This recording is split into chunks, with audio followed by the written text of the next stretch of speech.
everyone. Hope you're all well and enjoyed your holiday break. So this is my first video of 2024. I wish you all the best for the year, and I hope that you all get loads of RC stuff in, and I'm really trying hard myself to get out a bit more and, you know, not spend so much time in the workshop. And I really hope that I'm going to bump into some of you. So, you know, please come and say hello. I'm quite distinctive if you see me.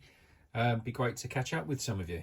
So what's the video about? It's only going to be a short one, but over the Christmas period, Amazon had a few bargains on 3D printing bits for my 3D printer.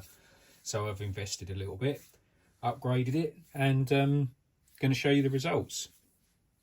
Now, I'm not super experienced with 3D printing. I generally make stuff out of metal. So I was lucky enough to be gifted a 3D printer, quite a good one, an Ender 3 Pro.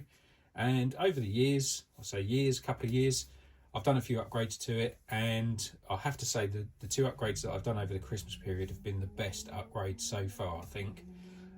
So I put a direct drive extruder on it, where it had a Bowden cable, or a Bowden tube as we call it, which, you know, it's feeding much better. I'm getting much more consistency on my prints. But also I fitted a dual screw onto the Z-axis, which is basically the up and down. On the Ender 3 Pro, it's got one on one side, so you've got the long arm that goes across the width of the 3D printer, and, you know, on the side that's not driven, you've got the potential of it moving up and down by itself. So great upgrades there. I printed a few little add-ons for the printer itself.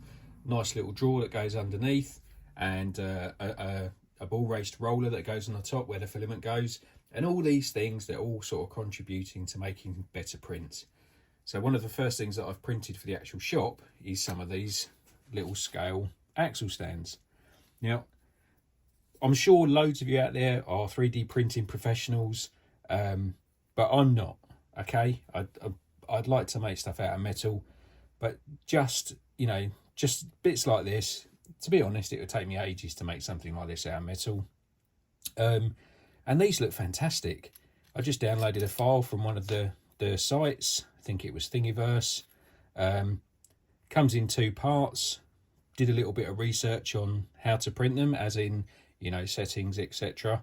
But, you know, I'm really pleased with how they've come out. The finish on them's really nice. Got a couple of little bits on there, but I'm sure, you know, with use they'll come off. But yeah, these are going to look great in the shop. And I've just put a couple under the Unimog just to show you. Now, bearing in mind, this is a very heavy model. This is about 5.5 kilos. 2 of those axle stands under there, they look fantastic. And, you know, I'm really looking forward to printing more and more accessories for my scale shop. So if you guys have got some ideas of things that I should print, let me know. I've got a toolbox here, but could probably do with one a bit bigger because I've got a lot of tools. MIG welder here, which I'm going to have a play around with, put some cables on it. And I think my table here needs a TIG welder. So they're going to be a couple of bits that I'm going to be printing. But let me know how you print your stuff, what you've got, what printer you've got, and if you've had success with it. And, you know, maybe in the future I'll do another video on it actually printing and show you some settings. So thanks a lot.